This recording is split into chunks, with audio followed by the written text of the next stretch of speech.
আল্লাহর কাছে সবচেয়ে পছন্দনীয় কাজ, সবচেয়ে আল্লাহর ভালোবাসার কাজ বান্দার সেই কাজ, যেই ভালো কাজ, যেই ইবাদত, যে আমল বান্দা নিয়মিত করে, পরিমাণে সেটা অল্প হোক, পরিমাণে অল্প কিন্তু করে নিয়মিত, আল্লাহর কাছে আমলটা বেশি প্রিয়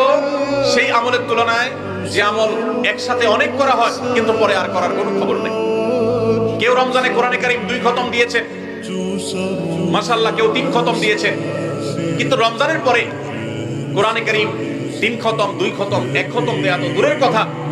পরবর্তী রমজান পর্যন্ত আর কোরআনটা ছুঁয়ে দেখা হয় না, খুলে পড়া হয় না, তেলাওয়াত করা হয় না,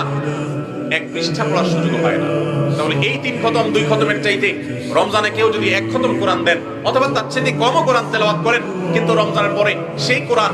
দিনে হয়তো 2-5 পারা পড়তে পারেন না, কিন্তু 1 পৃষ্ঠা হইলেও পড়েন, 2 পৃষ্ঠা হইলেও পড়েন, তার দৈনন্দিন রুটিনের মধ্যে কোরআন তেলাওয়াত থাকেই থাকে।